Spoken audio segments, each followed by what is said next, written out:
Hi, my name is Peter Hillary and I'm very excited to be back down here in Antarctica on this beautiful day, up on a glacier, which is a special opportunity on these voyages.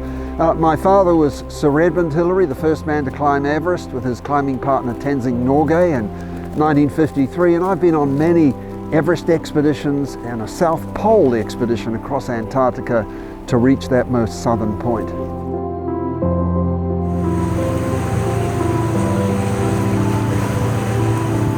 Well, here we are at Brown Bluff and we're on this glacial snout. So in theory, we could head up there and actually get onto the plateau of the Antarctic Peninsula.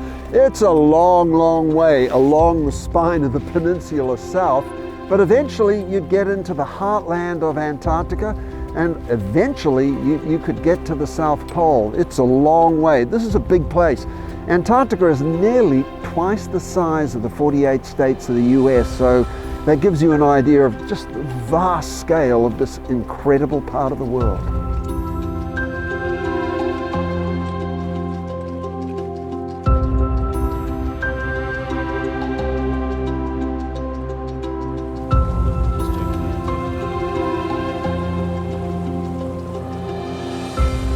Look, as a climber, as a mountaineer, as we voyage around the Antarctic Peninsula, you're looking up at incredible peaks, and immediately you're starting to think, oh, I see a great line up that peak there, or a beautiful spur, or some really steep ice climbing.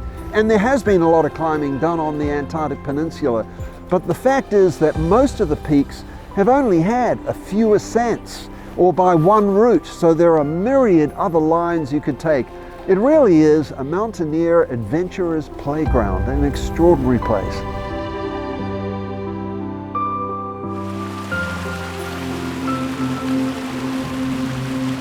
Look, the wildlife on the coast is absolutely marvelous, and that's one of the great attractions of coming to the peninsula by sea.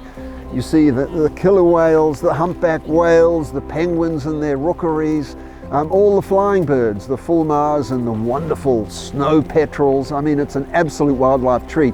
You go inland and it's largely devoid of life.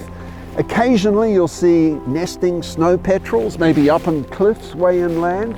I've seen a South Polar skua actually came and visited us in our tent at 86 degrees south. So, that's 240 nautical miles from the South Pole. We, of course, looked up at it going, what are you doing here? But I think the reality is it was looking down at us going, what are you doing here? Which, given it's one of the great flyers on the planet, was probably closer to the point.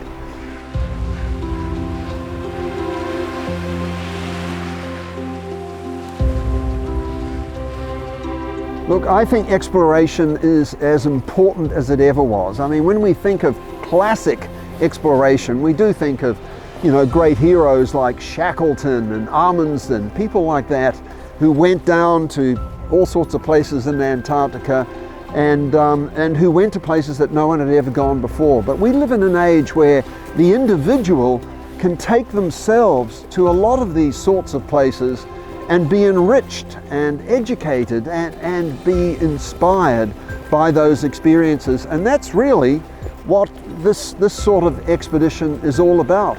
A whole lot of people coming together to make traveling on that ship possible, and for us to come down here and experience it without going too far into the hinterland and having to shoulder the great responsibilities that happen there.